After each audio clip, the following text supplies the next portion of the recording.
कुनी कुनी छात्र छात्री सह खेल खेलुची शिक्षा विभाग विपद संकुल छात तले चली पिलांक पाठपढ़ा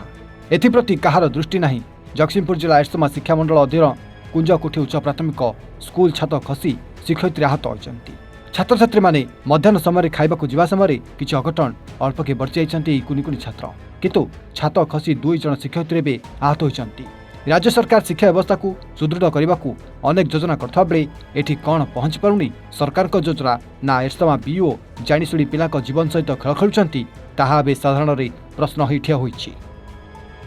जितेबले 8 तारिख दिन मध्याह्न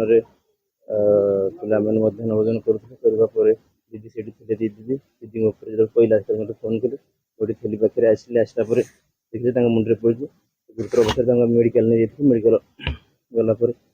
डाक्टर चेक कले चेक कलापर इंजेक्शन देले आम आइलु आसला बीओ ऑफिस गलु बीओ ऑफिस गलापर बीओ सहित मतलब बीओ थे ये बीओ कहले ठीक अच्छे देलु गोटे लेटर देलु लिखिकी देलापर आम पदक्षेप नवा कथा नबू। आप देखुच्छे घर केमी जराजीर्ण अवस्था अच्छी क्लास करहबनी तेणु आपको प्रश्न तुरंत समाधान करूँ जो समस्या अच्छी घर को डैमेज घोषणा करते नूतन घर दिंतु जहाँफल कि पिला पढ़ी पारे। बर्तमान आमर अच्छी आ 2 मास समय परीक्षा पिलांर जमी पाठपढ़ा व्याहत न हो से प्रशासन ध्यान दिंतु तुरंत गोटे टेम्पोरारी घर दिंतु जहाँफल कि घर हाँ तो डेरी हम कि समय लगे तेणु से समय जाके टेम्पोरारी घर व्यवस्था करूँ प्रशासन ये अनुरोध आम करूँ। ग्राम विकास आम तो समस्त अच्छे तेणु ग्रामवासी तरफ अनुरोध करुँ प्रशासन को तुरंत आर समाधान करूँ भल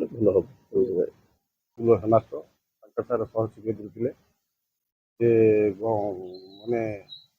पहुँचा बते गण भितर पिला गण भितर ना से टीचर मैंने पहुँचला से स्थानीय पंचायत सरपंच डाकी सरपंच मत डाकी से पहुँचला देखला छात खंड खंड पड़ी पचारि कौन ना ना मो पड़ी और मत क्षति होती से नहीं स्थानीय हस्पिटाल से जाते मत ट्रिटमेंट कर दीदी पचारि आना पिला क्षयक्षति है तेणु बोले पिला क्षति होता कौन होता तुम तुरंत स्कूल बंद कर क्लास बंद कर उपरस्थ जिन को तुम शिक्षा अनुष्ठान जला यह कहीकि आम गाँव समस्त मुरबी मैंने कमिटी मेम्बर मैंने समस्त एकत्रित होगी बर्तमान ये शिक्षा अनुष्ठान बंद कर चिंताधारा कर कहीं छात्रटा दल भुसुड़ी बर्तमान किए सुरक्षित नुहति टीचर सुरक्षित हे ना पिला सुरक्षित हे तेणुक आम बर्तमान तक संपूर्ण भाव बंद करूँ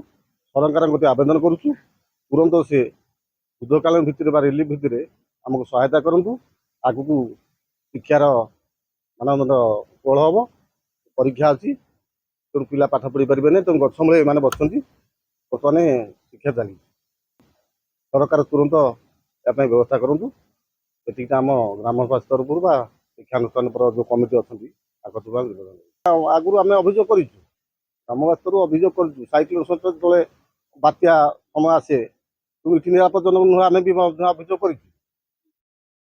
प्रतिपक्ष मत अभियोग कर बर्तमान लोक रहा निरापद नुह बोली साइक्लोन सेक्टर आम आगुरी अभियोग कर।